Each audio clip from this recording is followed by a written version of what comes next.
யூகேல money save பண்ணணும்னு நினைக்கிறீங்க, ஆனால் சேவ் பண்ண முடியல. ஸோ நான் ஒரு டிப்ஸ் சொல்லவா? தெரியுது அங்கேருந்து சொல்கிறது இங்கே வரைக்கும் கேட்குது. என்ன யூகேலலாம் மணி சேவெல்லாம் பண்ண முடியாது, செலவு பண்ண தான் முடியும் அப்படின்னு தானே சொல்கிறீங்க? ஸோ இதை ட்ரை பண்ணி பாருங்களேன்.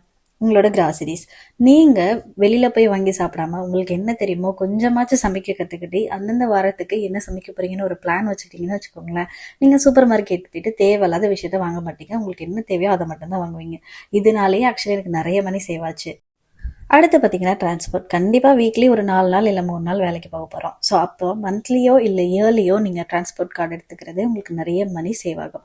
பட் நான் என்னன்னா இங்கே வேல்ஸில் இருக்கிறதுனால பைக் ஒன்று வாங்கிக்கிட்டேன். இதனால எனக்கு நான் ஒரு வருஷத்துக்கு £1000 வரைக்கும் சேவ் பண்ண முடியும். ஆனால் என்னோட பைக்கோட ஒர்க் பார்த்தீங்கன்னா வெறும் £750 தான். பார்த்தீங்கன்னா செகண்ட் ஹேண்ட் ஐட்டம்ஸை வாங்குறது. அதாவது யூகேக்கு வந்த உடனே உங்களுக்கு நிறைய ஹோம் அப்ளைன்சஸ், அதுக்கப்புறம் நிறைய ஃபர்னிச்சர்ஸ் இந்த மாதிரி தேவைப்படும். ஸோ எடுத்தோடனே அமேசான், ஐக்கியா இந்த மாதிரி போய் வாங்காமல் சேரிட்டி ஷாப்ஸ், அதுக்கப்புறம் விண்டட் இதிலெல்லாம் ஷாப் பண்ணுங்க. இதிலெல்லாம் உங்களுக்கு வந்து செகண்ட் ஹேண்ட் ஐட்டம்ஸ் நல்ல குவாலிட்டியாகவே கிடைக்கும்.